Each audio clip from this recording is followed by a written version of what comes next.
শ্রী শ্রী লক্ষ্মী দেবী ব্রতকথা ও পাঁচালী।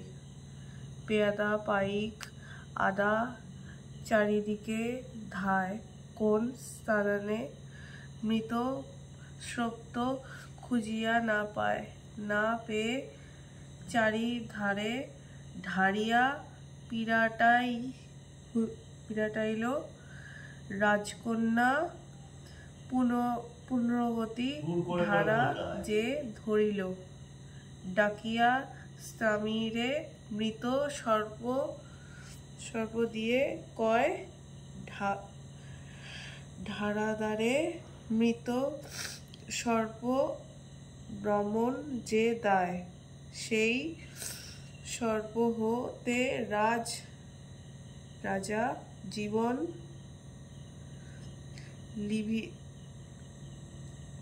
লভিল, অর্ধরাজ্য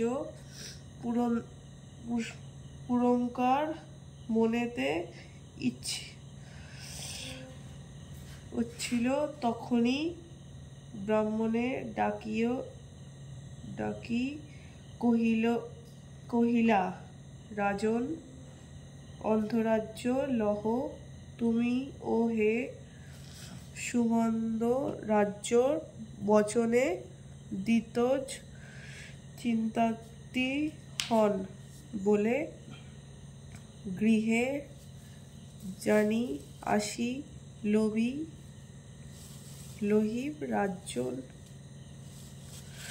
হইয়া কহি দৈজিবর করিল গমন।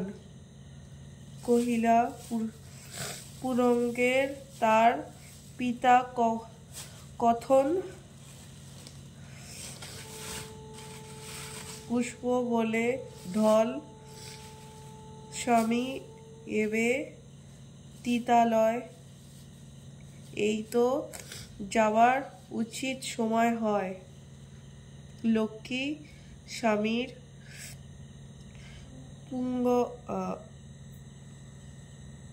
পুঞ্জবতী গমন করিল।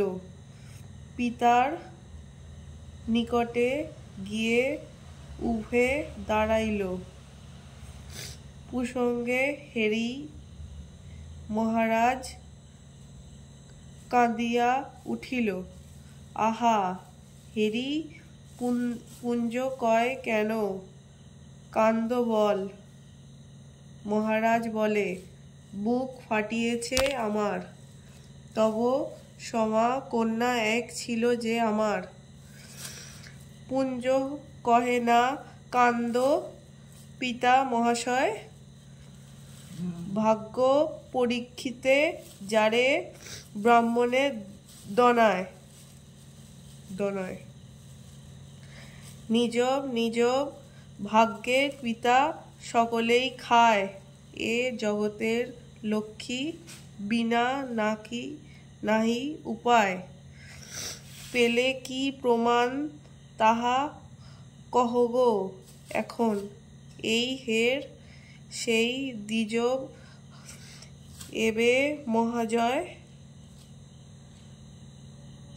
কার্তিকীয় পূজাময় যেবা করিয়ে পূজনে মা লক্ষ্মীর কৃপায় তার হয় ধনজন। জয় মা লক্ষ্মী।